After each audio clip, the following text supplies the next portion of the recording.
Number step নিয়েছিল সরকারের পক্ষে এই বালক নেতা কায়সার কামালের অবস্থান।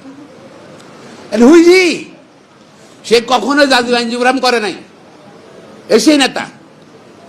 এখন এই লোকের সম্বন্ধে একটা কথা বলতে চাই, সে হলো একটা কুলাঙ্গার। কেন কুলাঙ্গার বললাম তাকে? আমি অনেকদিন বলছি, আমার মানে সহ্য ক্ষমতার বাইরে চলে গেছে এই বালক নেতাকে নিয়ে। সে সুপ্রিম কোর্টে জামিনের জন্য একবার এসেছিল, আপনারা জানেন বোধহয়।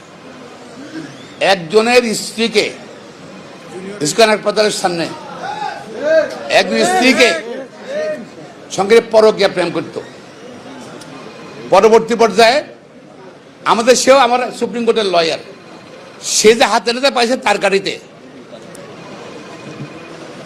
হাতে নাতে পেয়েছে, ধরছে, তাকে ওখানে রাস্তা ফেলে পিটেছে, তার সব কাপড় খুলে ফেলছে।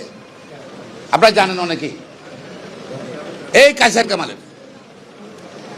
পরবর্তী পর্যায়ে আমরা চেষ্টা করছিলাম যে সে লয়ারকে মানাতে, যে তুমি মামলা করো না, কিন্তু মামলা করছে, মামলা সে গ্রেপ্তার হলো এবং তার জামিনের জন্য গেল।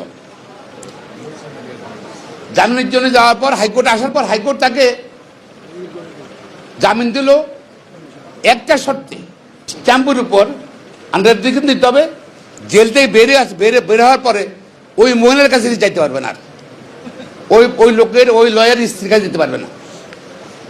উনি সে আন্ডারটেকিংটা দিয়েছেন। এই